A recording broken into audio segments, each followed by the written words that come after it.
Joining me in the studio now is Jason Miller. Hello, Jason, the CEO of social media platform GETTR. Thanks for joining us. Thanks for having me. This is obviously, you may know that this has been a subject that I have followed with passionate interest from the beginning.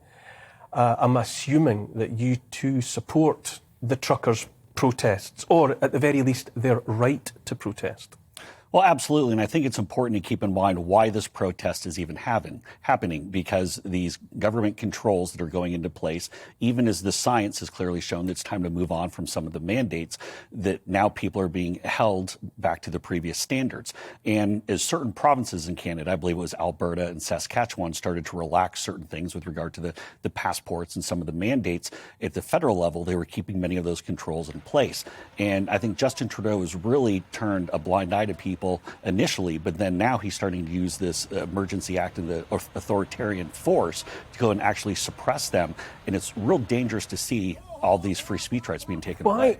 Why though? You know, I would have thought in my naivety that it would have been great for a leader to say, it's behind us now, and we can look forward to the sunlit uplands and kind of ride the wave of popular enthusiasm that would have then ensued.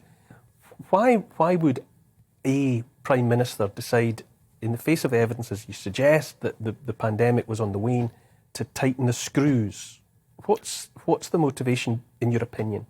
Well, in my opinion, I think many politicians, not just in Canada, we've seen it in the United States, we've certainly seen it in the UK and other countries, have become drunk with power, so to speak, where they've seen the ability to shut down economies. Australia, which is essentially one big, massive lockdown, they're slowly starting to relax on some of it, but they've seen where they can go and constrict any aspect of movement, of free speech. And so now, anytime there's dissent or debate, just as Majid said in the last segment, governments now feel empowered to come in and say, it's our way, or we're going to go ahead and lock you up. It seems so out of context, though, because as I understand it, 90% of the cross-border truckers are vaccinated, which invites a person to say, realistically, what more could be done? You know, the people have done what was asked of them.